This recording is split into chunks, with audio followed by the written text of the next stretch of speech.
Get my mask on. All right.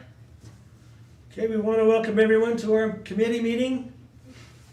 I'll call this meeting to order. We have an agenda in front of us. Any other additions to go on the agenda from anyone? Mayor, Yes. I've got one spot I'd like to add and close, please. Okay, for sure. I have one little item to add somewhere. It's beautification committee, so I don't care where you add it. It's 5.1 for yours, Councillor Capeters. And what do you have, Joan? Councillor Harkin? Beautification committee request. Actually, I'll wait. She was supposed to send a letter. I'll just wait till she sends you that letter, a request. Okay. I didn't see it today, so I don't know. Curtis, did you get a letter from Monette regarding beautification committee? I may have. It's been a while since I've looked at my inbox, but I haven't. Okay, well, I'll just wait till that comes forward and then we'll discuss it then. Okay, we'll move on then on our agenda. Item 3.1, the COVID update. Go ahead, Curtis. All this is I've attached a couple of attachments that have come from the province since our last meeting. They give a bit more information regarding kind of where the province is at and what their thinking is. Of note, and we'll talk about it more in 3.2, is they did have a bit of a conversation about arenas, but unless you have any other questions, we'll talk about that maybe in item 3.2. Okay, I'll move to 3.2, arena closure. Yeah, this is, I'm pretty bummed out. There's a lot of rinks have pulled their ice. I understand Vulcan, Claresholm, Bow Island, Warner, Indus. I'm not sure how many up north. We've all been playing a wait and see game and it's not happening. So, Mayor, who? this is Bryce. Okay, I got a text from Southern McGrath, and they this was Monday, yesterday, and they asked me what our plan was with ice. And this member is not a counselor or in the town, but he's a big hockey guy over there. And I told him that we were pulling ice this weekend, and he was bummed out, but he says he thinks that McGrath will be doing the same thing. so I understood that too, that McGrath will follow our lead on this, is what I was told, so. Yeah, it's a bummer. So I wanna throw something out to you. If we close the arena, what do you think about taking our Zamboni and trying to get some work in the ice down at Corner Lake when it's cold? We could be having some, people could be going down there and getting some exercise anyway. You could have, I don't know how many people you could have on a pickup game, but you could have some hockey going. There's no boards, there's no lights. But we could do something like that. You'd have to probably build a ramp or something to get the Zamboni there, but it's just a thought, trying to do something for our community that want to do things like that. I'm not opposed to something like that. I think if the weather stays the way it is, this pretty chilly spell. I know this weekend's supposed to get a little bit warmer, but if we knew we had a decent, week or 2 weeks of good cold weather, that might be worth exploring. Yeah, no, I think it'd be fun for the community anyway. I like the idea. I just had the thought, what happens if the Zamboni goes through the ice?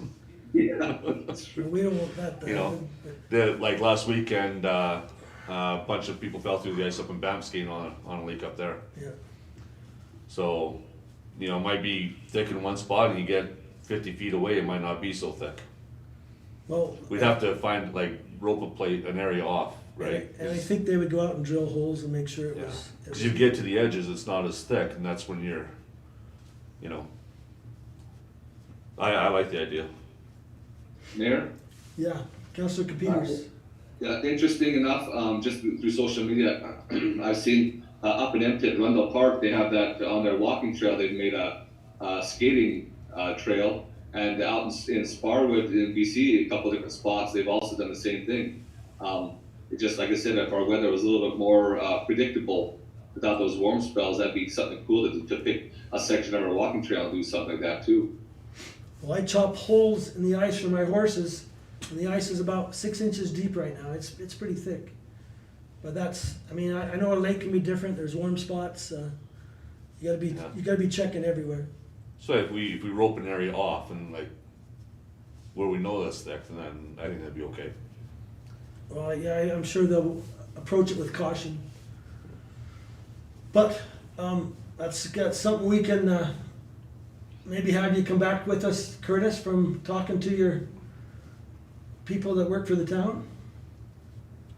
Yeah, we can explore it and bring some proposals and some considerations for you. Everybody else okay with that? We don't make motions tonight, just want to get a consensus. Curtis, anything else you want to talk about on arena closure then? No, I just updated the document that the request for decision we submitted last week with a couple of information, because there was in that COVID update that they said they did make a mention of arenas, and they just said at this time no decision has been made about lifting restrictions for recreation facilities. When we're able to lift restrictions in open arenas, we anticipate moving in a slow incremental steps. Example, or starting with recreational skating for a certain number of people properly distanced. So even if they were to open it, I don't believe we're ever going to get to a situation where we're having hockey or sports in that sense. It's going to be like public skating. And again, I'm not sure there's the benefit. There definitely isn't a benefit from a business case, but if you're looking from the political side, maybe there's a service level argument. Councillor Hagee, though, also was asking about what our costs were minus operations and staffing. And so our best guess is that it saves us about $2,000 a week in costs, since we're not staffing it, but the bulk of it is running the compressors and keeping it cold and everything else within the arena. So it's still about a $30,000 savings if we were to close the arena on February 1st, like you've already kind of mentioned. Well, that was our motion last week, so. And I really was pretty positive that it was gonna open up. They were gonna lessen these restrictions, especially after our talk with Mr. Hunter, but anyway, I'm very disappointed. Anyway, anything else on this?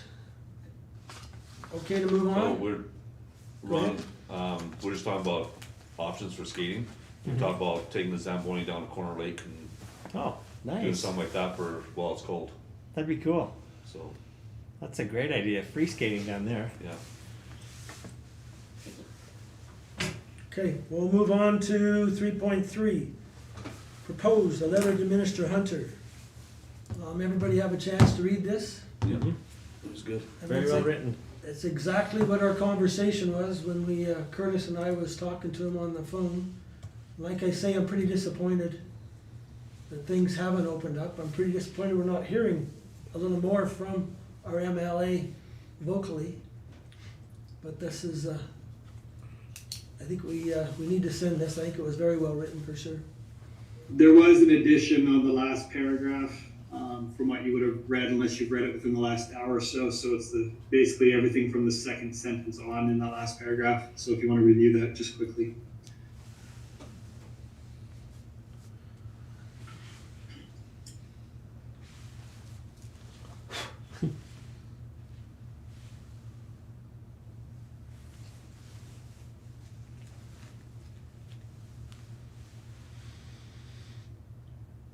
Okay, good.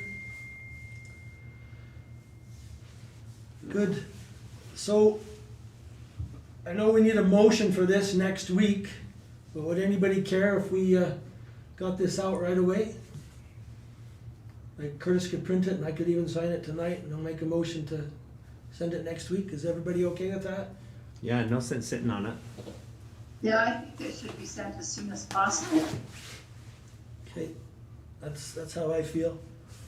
Does anybody feel that we should maybe write a letter to our MP too? Sure. Wouldn't hurt. I think we should. I think it'd be a good idea. I know Curtis is busy, but another letter. Curtis you do a good job at writing them anyway. It could be exactly the same letter. Not Yeah. CC'd, but just exactly the same Yeah. letter. Just change it. Yeah, we changed Hunter to MP Watts, but this wasn't all my doing. So one of my staff members spent a considerable amount of time crafting this, so. Okay, well, let's see if we can get that one. If I have to come in next day or so to sign it, I will, Curtis. Okay, Yeah, I'll have them both printed first thing in the morning, so. okay, we'll do that. 3.4, the census support letter. So I got an email and I forwarded it on to Curtis from the Canada government about the census. So everybody understand this, we gotta get this out, they want us to get Supportive it of out. that too, yeah. So we need to make that motion to have that go.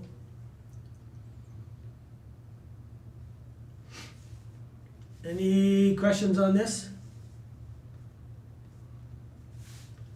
Okay, you guys are pretty quiet tonight. That's a necessary thing. Too bad we can't do it every year still. Did they stop us from doing that, or is it just too expensive? Okay. No, they changed the legislation in the last MGA review, which basically said that they weren't going to be accepting municipal population censuses anymore for grant allocations. We were doing those grants because we were growing, and so the more we grew, the faster, the more kind of our capital grant allotments would go up. Yeah. But now they're using predetermined population listings. It's not really relevant in our minds, and so the time and the cost factor we just felt was better served. We can just rely on statistics Canada censuses, and then also strategically, I mean, as we get closer to 5,000 people, we got to take on more money for policing, and Stats Canada censuses are a little behind ours, so it'll just help us manage that cost. That'll work out then. Good. Okay, we'll move on to 3.5, the raw water expansion update. Okay, Curtis, well, take it away here, please. So we have some updated pricing and some updated sketches based on some conversations, and I have attached a bunch of draft letters, and it's fine for them to be made public. We just had them locked because we were making some changes, but the attachment here that's open right now is just a revised cost schedule. There's been a slight change to them where we did a bit more, added a bit more infrastructure just to have a uniform system that we're using throughout the community. Whenever there's a raw water connection, it's going to have the same structure bracing. And so it didn't increase the cost dramatically, but it has changed a little bit from what was sent out previously. Greg, if you want to just close down this attachment and just pull up 250 East Raw Water Local Improvement Plan.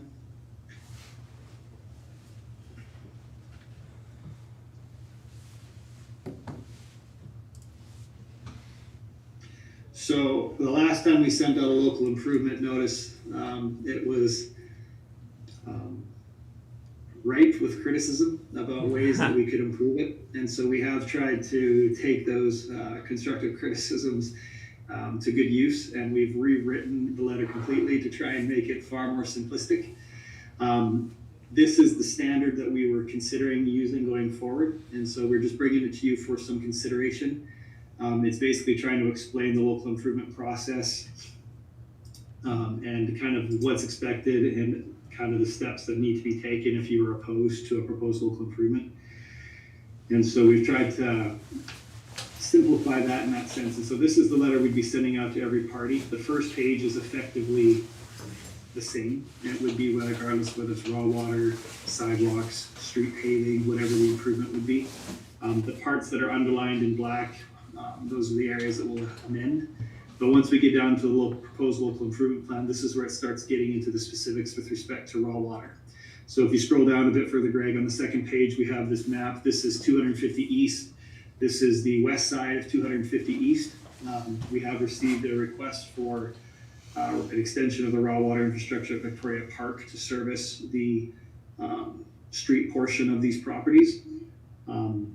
And so the proposed local improvement plan that is attached here just outlines kind of the steps to follow if you are opposed to it, what you can expect if it is approved, the steps you have to take to try and have it not be approved, and then how it's going to be funded. And so for this property section here, the total cost is $33,332.75. We anticipate with the 12 property owners that their cost will be about $2,777.73.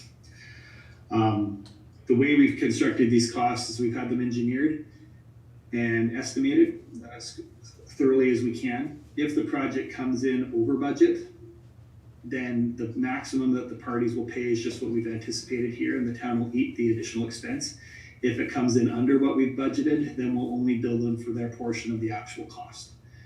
And so, and they won't be charged for the improvement or the monthly raw water rate until the installation's been complete.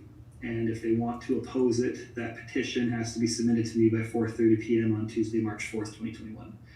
So I don't need a motion on this tonight, but this was a letter that we've crafted letters for every parcel, for every property, and the attachments that are located there are the individual breakdowns for the individual expressions of interest that we received for the 250 East subline 1, 2, 3, and 4, the West subline 1, and then there were 3 direct connections, and all of these are off the green strip, with the exception of the 250 East local improvement. And so we'll have those populated and individually sent out to each individual property owner for them to review. There'll be an attached form that will explain that they'll have to fill out if they're opposed to it. That we'll send to them as well. So we're trying to make it as easy as possible for people to be in favor or against, depending on where they sit. And so I'm just looking for any further feedback you might have on the process that we're proposing here, so that we can improve going forward. Well, that was a lot of work, Curtis. Good job. Why not kidding? Councillor Peters. Just a question, looking at that fee schedule, Curtis, I know previous people who've hooked up with town permission had a $500 hookup fee. Is that included or is that in addition? That's an additional cost. This is just the cost for the installation. So Will that'll that be listed in their letters then that they get, that there'll be this extra cost as well? that's a valid point, and that was an oversight. So yes, we'll add that. Thank you. Okay. So that also goes from 2,700 to 3,200. 18 is what I saw somewhere, Yeah. didn't I? But the one we just talked about, you said it was 2,700. Yeah. So it just Yeah, depends on yeah. which one you're on. One's up to 3,600. I'm just looking at them all. Now, one thing I'll say too is with each of these on a local improvement, there's 3 ways you can assess it. One is based on area, one based on frontage, and one's based on parcel. In this instance, we just felt parcel was the appropriate one. So basically, however many properties are adjacent to the improvement, that's the number that's going to be divided amongst the total. Whether you're in favor or not, if there's the majority based on the criteria that's outlined there in section 392.2, if there isn't a sufficient petition to oppose a local improvement based on the 2 metrics listed in A and B, it is approved, whether you're in favor of it or not. And so we've just decided to break it down on a total cost divided by the number of properties versus getting into frontage, because it's not really relevant in that sense. So what was the percentage that have to agree? Was it 60%? 66. 2/3 of the property owner, in 2/3? order for it to be defeated, which means the petition will be successful to oppose the local improvement, 2/3 of the property owners who were eligible to pay the local improvement would have to be opposed and sign the form or the petition. And of those 2/3, they have to represent at least half of the value of the assessments for those parcels that the tax is going to be imposed. So it's a 2-step criteria. You could have 2/3, but if you don't have half the assessment, it's still successful. It's still going to go ahead. Sorry. Well, I'd be surprised if we don't have some opposed. There will be some, I'm sure. Some it's pretty high. Just That's like what shocked me, is that it's not the same for everybody, you know? But the cost. But it can't be, because it's all different. is that the same when you're paving? Of course, then you're basing it on frontage, right?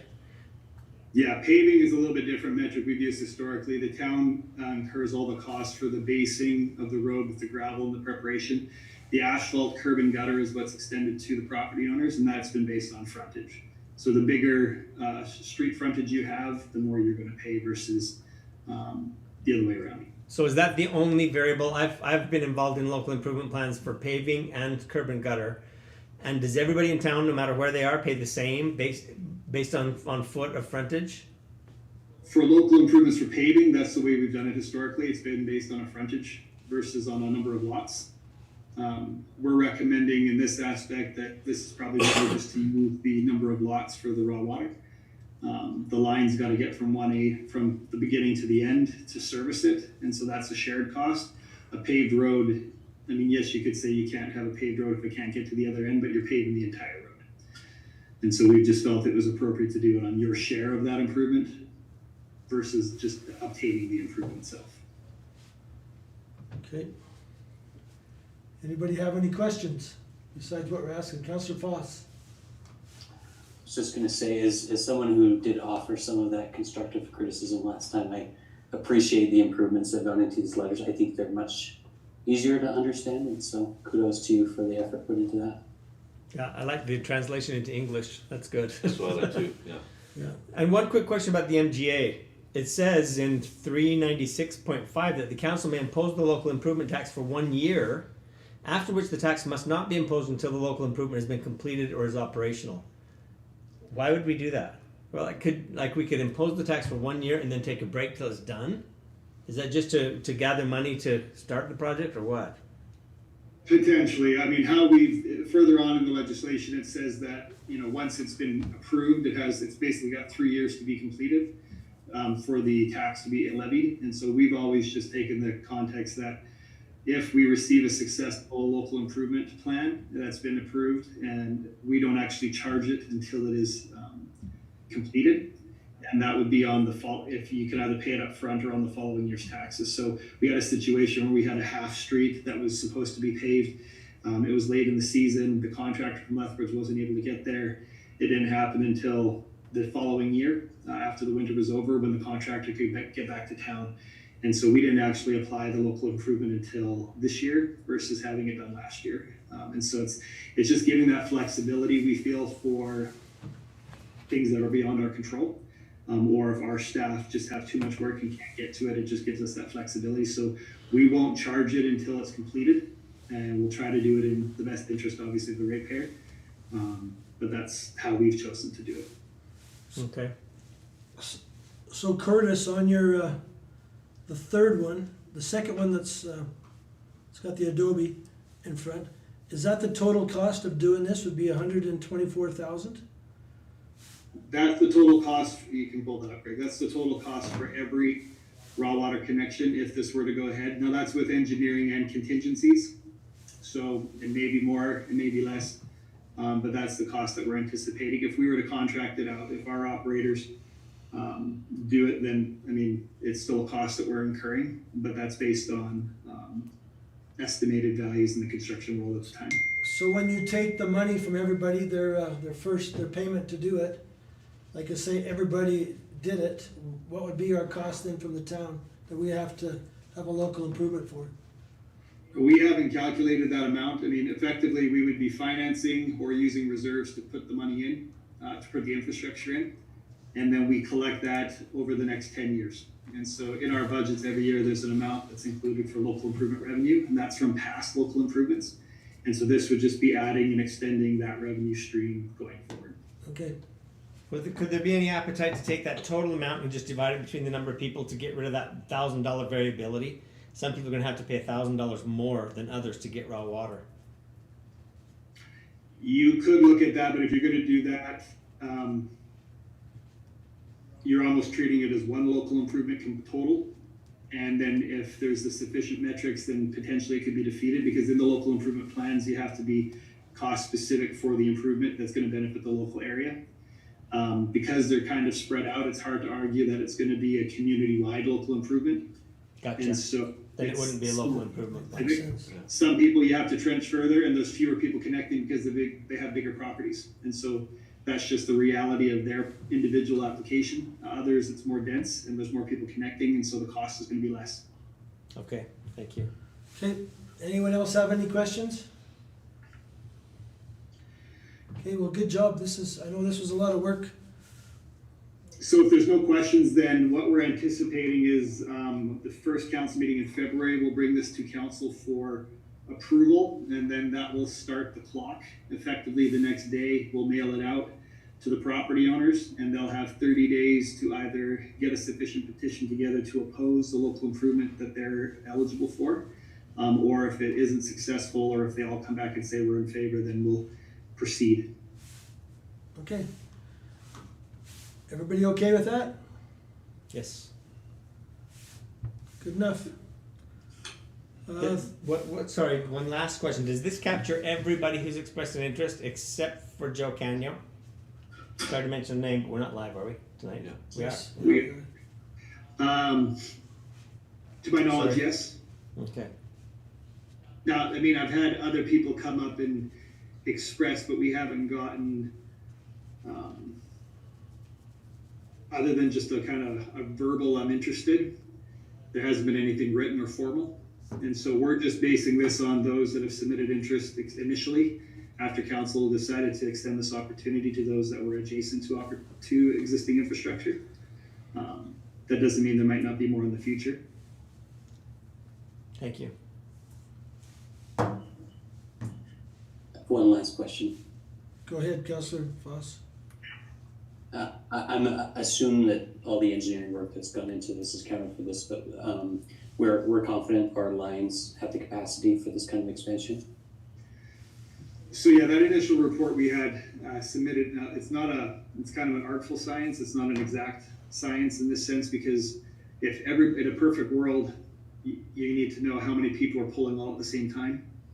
And that's never going to be the reality. So if we try to base it on everyone pulling all at the same time, the number of people connecting is far lower than what it might be if you have a bit of slack. And so this does have an estimated allowance, I think, of 30 connections east of effectively Broadway and 20 connections west of Broadway. The school ties off west of Broadway, which is we have to ensure that they have sufficient capacity, as well as the town, because we would like to have capacity to maintain what we have, but at some point improve the aesthetics of the green strip, so it's more like Centennial Park or the golf course or Victoria Park. And so we want to make sure we still have capacity there. So is there opportunity for further connections? Yes. It's going to be a bit more case specific, because we're going to have to run the numbers to see what the chances are that everyone's going to be pulling at the same time. But we do have capacity for this, and there is probably still a little bit more. Councillor Peters.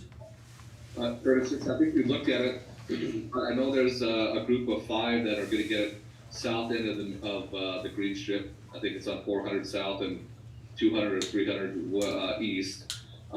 Was there any, I think we're coming off of the main green strip line. Is there any appetite coming off that 400 south where that other main water line comes off and allow for more volume? I talked with the engineers about that possibility. They didn't really seem to think there was much difference. There would be a bit additional cost because you're going to have to go under the roadway. So you're either going to have to dig out the road and replace the road, or directionally drill under the road versus just under an existing green space. So potentially there might have been a bit more capacity, but what I was told is that it wasn't enough to make a difference. Now, I was just thinking about, as far as further expansion, if we, because they're so close to that 400 south, it might be an additional cost that maybe we need to incur to allow future lines off of that main line that goes down the green strip that heads west, is potentially, I guess, is what I'm looking at. So. Okay, any other questions from anybody? Well, I mean, I kind of need to know if that is something you want us to be considering, because theoretically these letters are going to be mailed out as they are February 1st with that start date. And so if that's something you're wanting us to seriously pursue, we need to have engineering relook at it and potentially revise numbers. I guess if the engineers have gone through it and they think this is the best way, I'm just trying to think if in the future we have some interior blocks that we are able to get water to, if there would be a different way to get there. But I'm fine with the way it is. I just wondered if it had been looked at and discussed. Yeah, I mean, this is definitely always at council's prerogative, and this could change with new council coming in, whether they're in favor of more or less. Operationally, it's a bit more challenging the further you're going to get away from the main lines. So initially our recommendation was don't allow it because it's complicated, challenging, and it causes a lot of problems in a lot of respects operationally. However, council felt that the value was still there, which is totally fine. So we're going to be going ahead with these groups. Having it though just adjacent to those that are, having it accessible to those that are adjacent to existing infrastructure makes the most sense. from an operational standpoint. We know where we have to blow out lines. We are probably more likely to be able to get grade so that they can drain naturally. The further we start extending it out now, then you're talking about sizing pipe accordingly for potential future growth, which may or may not be there. And so it gets a little bit more cumbersome. So that's definitely something we can consider, but at this point, I think we're administratively anyway happy to just kind of start in this process and see how it works. Okay. Anyone else have any questions on this? So you'll bring that back next Tuesday. Okay. 3.6, the Chief Mountain Regional Solid Waste Commission approved business plan. Curtis, go ahead on this one. Or does Bryce want to do this? Abe or Bright? Yeah, Abe. I'll let Abe go, but this is the document I mentioned last week that I'll give to Abe. Abe put the document together with the help of his with the Chief Mountain staff, and as we reviewed it in our Chief Mountain meetings, everybody was in favor of it. Everyone was impressed with the work and the detail that's been put into this. So I'll let Abe kind of discuss this with council, but I think it's a fabulous document. Thanks, Bryce. So this is really shared as information for council. You get a really good idea of what Chief Mountain is all about. The first section goes over our operations, mission statement, values, and our priorities and our governance and fiscal priorities and our practices. So the first section of the document reviews our existing practices, what we want to keep doing, what we're doing well, and what we want to keep doing. There's a lot of information about some of the legislation that governs us. As you see, there's an organizational model there as well. So if you want to know what Chief Mountain is all about, that's a good chapter to read. The next section goes over some of the challenges that Chief Mountain is facing, and it's a way to be proactive about some of the issues we have. We have tonnage issues, yearly tonnage issues, dating back for many years. The limit for our facility or our landfill is 10,000 ton. We're always really close to that limit, and sometimes we even exceed that limit. And so that's a pretty significant hurdle for us, because potential consequences of facing that, of exceeding that limit is to go to a registered landfill, which increases our complexity and our costs for burying the garbage tremendously. And so we have a vested interest in staying away from that limit as much as possible. And so we're looking at diversion efforts throughout the region, what we can do. That'll be one of the big priorities for the coming year. We also have some membership challenges. The Blood Tribe recently notified the service that they're going to be doing their own landfill services eventually. The Blood Tribe is a very large, I guess you call them ratepayer or partner in the commission, and so a loss of that membership impacts all the municipalities quite a bit. And so we've got some plans to look into solving that issue and working with the Blood Tribe and getting some more concrete dates than we currently have as to when they might be changing their membership. And so there's that, and then there's the other challenge this year we're looking at addressing is a safety program. Just getting that up to snuff and running that properly. We're not far off of that one. And so that is the second part of the report. And the last part deals with a lot of regionalization efforts, initiatives, best practices studies, things for Chief Mountain to explore, cost savings through regionalization of services. And so this is a guiding document for Chief Mountain, and I think Chief Mountain at times has needed a little bit of guidance and direction. And we hope that this will provide Chief Mountain with some guidance and direction, and particularly taking proactive approaches to solving issues. And so this is being presented to all the councils, and certainly for you council to review and provide feedback to Councilor Peters or the CAO if you have any questions or concerns, and they can relay those messages to the board. So if I just may, I'd just like to thank Abe for the time he spent on preparing this. The town in 2017 was approached by Chief Mountain to provide administrative support. Scott Barton was brought on as a contract SEO, Senior Executive Officer, and as he retired, Abe was able to transition into that role and has done so very admirably. And so I want to just give public praise to the efforts he's putting there. The other thing I wanted to say, it was in the shared notes, we didn't have time to get it prepared sufficiently, so we've delayed bringing it, but the town is going to be bringing a proposal, and we'd like to potentially have it brought up at the next 4 mayors meeting, just to try and gain some support. As Abe's mentioned, the Chief Mountain consistently is up against that 10,000 ton limit. To get more permission to have more garbage in there is costly and complicated. And diversion is likely the key, as we are all, most of the region is growing, some communities more so than others, but our community specifically. And so the importance of diverting waste from the landfill is more and more critical. That being said, the town of Raymond has spent a lot of money improving our transfer station facilities for what we're able to divert. We have compost piles, concrete, asphalt, hazardous wastes, propane tanks, deep freezes, refrigerators, natural tree branches, construction wood, tires, metal.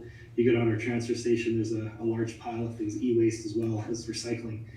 And part of the challenges we're facing is cost to divert these materials to other entities keep going up. And so we're being charged about $135 to $150 a load every time we take a trailer, a recycling trailer from Raymond to Lethbridge for disposal. And that adds up to about $20,000 to $30,000 a year that we're paying strictly in shipping costs for recycling. A lot of that's contaminated as well, so then we have to pay a larger dump fee when we take it there because it's not properly managed and sorted. Chief Mountain does have a policy to their credit that tries to promote diversion, but it hasn't been it was passed, I believe, in the late 90s, and they have reviewed it a couple of times since, but the rate doesn't seem to have changed. And so we're being charged $125 to $50 to haul from the transfer station in Raymond. And if we submit those costs, the tonnage back to Chief Mountain, they're reimbursing the town at a $35 a ton rate versus that $125 to $150. So a proposal we might be trying to present is potentially petitioning other communities to support Chief Mountain increasing that rate, ideally to if it's costing you $125 to take it to Lethbridge, we're going to give you $125 back because it's helping us with our costs there. And then there's that business case incentive, because right now, if we look at a business case, it's far better, it's far more in our interest just to not accept any of it in recycling and those other places, let it go to Chief Mountain and let them deal with the tonnage and have those costs shared on per capita.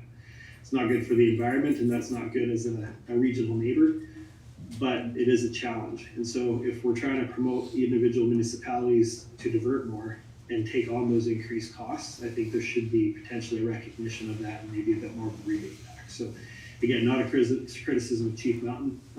It's a policy they've had in place for quite some time. This is just a proposal we're considering bringing to council for your perspective to see if you're willing to support it or not. And then if so, see if we can bring some of the regional partners in play. Sounds very smart, very wise. I'm in favor of that. Now there is the corresponding cost. Okay? They're going to be giving more out, so the requisitions may go up, right? So it's a balancing act, but I think the cost for a requisition to go up, which allows us to divert more and prevents us from having those tonnage issues and still being responsible stewards of the environment, I think may outweigh the cost of continually being up against this cap. So let me ask a question to Abe. You said we're losing the blood tribe. Did they give you any indication of when they're going to go? I think they cover about a third of the fees, don't they? Yeah. Yes, they do. So it's pretty significant loss. However, I have no idea how long it takes to get a landfill up and running. I don't think they're that close. I think that's still probably a couple years away. Okay. But just to piggyback off of Curtis's comments. Diversion is a concern we've heard from several other municipalities, and so this is not a new concern. And I think the more pressure Chief Mountain gets in that regard from its municipal membership, the more the board will be inclined to do something to address that concern. I think that's wise, and I think we take it to the 4 mayors meetings, like you said. I think they'll also agree with that. I'd be surprised if they didn't anyway. We'll do that. Anyone else have a comment? Question, Abe, will the tonnage limits go down if the blood tribe leaves, or will they remain at 10,000? Yeah, so your tonnage will stay at 10,000, but the tonnage you're receiving will go down. Your limits are 10,000, but the tonnage tonnage is no longer a concern because you're taking in significantly less garbage. But then you've got the concern of losing 1/3 of your requisitions. Yeah, costs more. How much do they contribute to tonnage? Any idea? It's a good question. I don't know off the top of my head. The goal would be to find other municipal members that would offset closely both the requisitions and the roughly the amount of garbage that would be lost with with the blood tribe leaving. Interesting. It's always some trick, isn't there? Yeah. Okay, anyone else have any other comment for this? Again, good job. We echo what Curtis said about you, Abe. You do a good job here. Councillor Harker, did you have a comment? I see your hand wave, or no? No? Okay.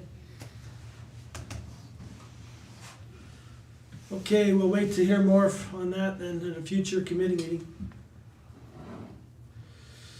So I'll move to 3.7, the 2021 business license discussion. So on the news a couple of days ago, it said that Carstairs was waiving their business licenses in their community, and I phoned Curtis and asked him what he thought of that idea. He says it'd be about an $18,000 hit to us if we did that. It's something to help the businesses, just to, I mean, I'm sure some are flourishing in this, but I think most of them are having a little more difficulty because of the COVID. Just wanted to bring the discussion to you to see what everyone thinks about this. Councillor Capeters? Like lots of people, my wife has a home-based business, and we pay the business license fee every year. And I really have no problem. I don't think that the amount is too extravagant, but we don't really feel like we get much of the value. It feels almost like just a tax for having a business. I'm not sure how others feel about that. So I'm kind of either way. I don't think it's as significant for the home-based business, but if we didn't have to pay it, I'd be fine with that as well. So. Anyone else have a thought? Was Carstairs just doing this temporarily for COVID? Just for this year? Okay. Yeah. Kind of like what we did in waiving penalties. Yeah, Okay. instead of a $100,000 hit, it's an $18,000 hit to us. And just something, the way that we're reaching out, just saying that we're trying to respect what they're trying to do and recognize that they are having problems. But yeah, you're right, it does hit all the home businesses too. How many licenses do we issue, Curtis? I don't know that number off the top of my head. It changes every year, but I think he'd probably be in that 100 to 200 range. Yeah, we've got about almost 300 letters ready to go out. Yeah. And you've collected about $1,800, I understand, so far. Yeah. Yes. Some of the businesses automatically send it to us. How much are the business licenses? Like, how much are they saving if we? About $70 for most of them. $70. It's pretty inexpensive for the most part. I know we're wanting all the income we can bring into our community too, but it's just a tough time. I don't know how many other communities are gonna be doing this. If you want Curtis to reach out to other communities by next week, maybe that'd be a good idea. See what they're doing. Councillor Foss? Sorry, I don't have any huge reservations about doing it. I do, my feeling is it's sort of a token gesture. It's not a significant impact to most businesses to pay that licensing fee. And so, not to say that we shouldn't do it, but I don't know that it's gonna make much difference to the bottom line of the businesses in town.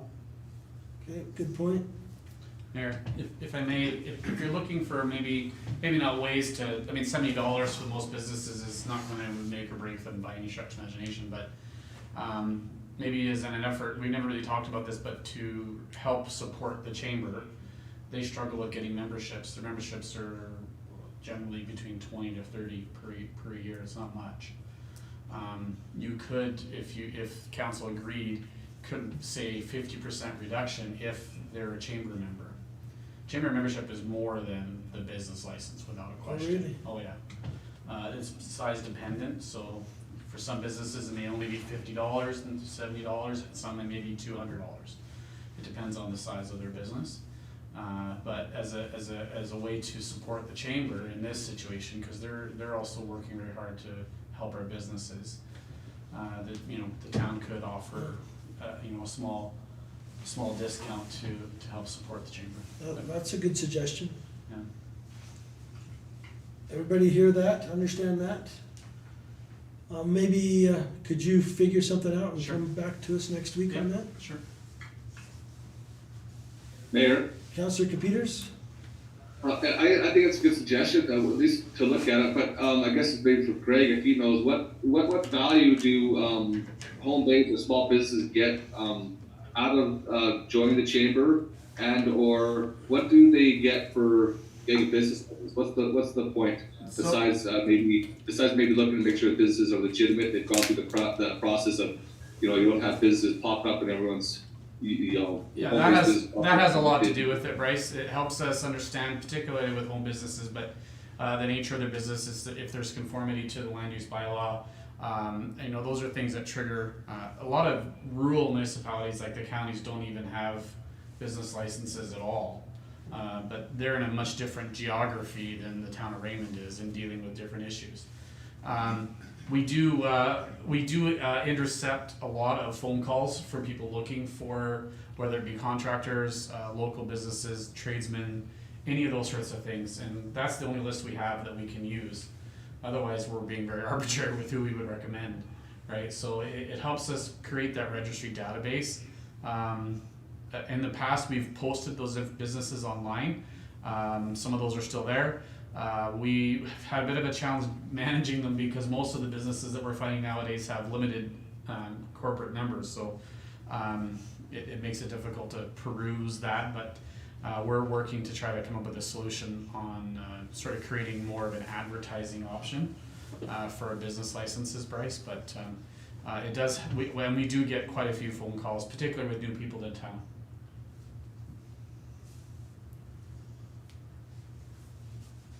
Any other questions for this? Everybody okay with, I just wanted to say that I kind of like Greg's idea, because the chamber is struggling, and, I think if there was more participation, not particularly from home-based businesses, but from, the brick and mortar businesses, if all those people were part of the chamber, it would make a huge difference. So, it would be kind of a win-win, but it might not make that big a difference, but it would at least say that the chamber's important, Yeah, John, Would at least send that message to people when we sent out the letters, saying, as a token, if you'll join the chamber, you can get a reduction in your license. well, and they run a lot of our community events too, Joan. So, the old-fashioned Christmas, pancake breakfast. Right. There's so many things that they do, and that's on the backs of the chamber. And so, if we can find a way to help support them by generating more buzz around membership, that will only increase their return back into the community, and that's really the honest truth. Well, For sure. I like that. I'm interested just to see what he comes up with. I think it's kind of a interesting proposal he's made to go along with this, just to see what he's gonna come up with, and we can entertain it next week. I got a text from somebody already that says yes to the chamber membership. They're watching online right now, so there you go. Okay, good. That's an interesting idea, so let's let him draft something up and we'll talk about it next week. Is that okay? Yep. Everybody okay with that? Oh, I'm gone now. Okay, we'll move to 3.8. So it's interesting how things go. On Wednesday, I got a phone call from the fieldman from the county about the Alberta Conservation Association. Would like to, they're starting to stock different lakes. And so he said he'd send me this letter. I got the letter, and this is what the letter's about. It's just showing them that we have interest in doing that. I'm not sure there's much of a cost, but we need to get the RID on our side, or it'll never happen anyway. So this is what this is about. Just want to get the ball rolling. Anybody have any comments on this? In favor of it. Well, it'd be great. I just thought I made a mistake. I'd like this to come from the mayor as an elected official to the body, or from council, so I would change the signer to the mayor. I didn't change that on my template. So. Okay, that's fine. So he was Mayor. Go ahead, Councilor Peters. I remember a long time ago as a kid when we drained Corner Lake, Parrot Park, and drained it to get rid of all the pike and stuff. Do you think we're at that level? If we were going to stock it again, we need to go through that process of draining the lake right down and killing off all the other outside species and putting some better screens there for our own trout? Well, the ag field man from the county, he's phoned me a few times about this. At first he said that, and then he says they have tiger trout. They've been stocking other lakes with tiger trout. And tiger trout are aggressive like pike. And he says they might even do that. They might stock this lake with tiger trout and you wouldn't have to do that. But yeah, you have that option of trying to drain it. And that's what we would talk with the RID about before they get their irrigation going, or just do like the field man was saying, and just if they would just put tiger trout, it would work. I guess tiger trout grow big too, like pike. They're aggressive. I don't know much about fish, but anyway, I thought it was a great idea, and that's why I had it come on the agenda. This is something too that needs to be, if you're in favor of it, we probably should get it out sooner than later. I know the RID is waiting to hear from us if we're gonna send this out, and they're probably gonna send one too, so. Good. Mayor. Councilor Peters? Well, I think it's a good idea. I would fully support this. I wonder if there's something we can get off the public, whether it's through Councilor Foss's group or something, just to express interest and with town support an initiative like this. And as far as maybe they come in to stock something, but maybe we as a council throw a few dollars more into developing a better fishing opportunity for the town. It's something that, yeah, Councilor Foss's committee could entertain. I'm not sure how many the numbers of fish is, but it's just the opportunity to have them doing this and get them on the list, I think, is what we're trying to do. Is get our lake on the list with this Conservation Association. Well, I think it's a great idea. So if you're all in favor of that, I mean, we'll have to have a motion next week, but are you okay with that? I am. Worth looking into, for sure. Okay, everybody's okay with that, then we'll try to get that one out too. Thank you on that. Guess we need a motion to go into closed.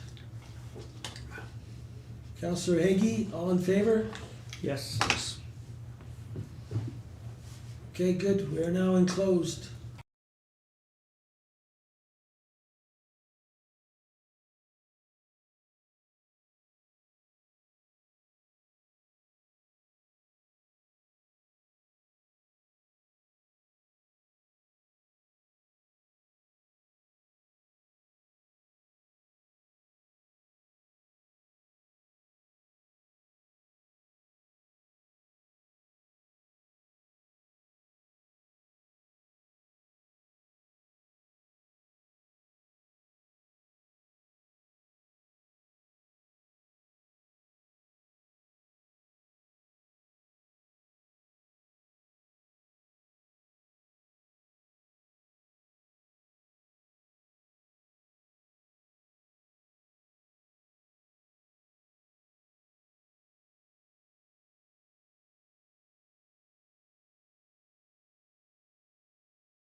go.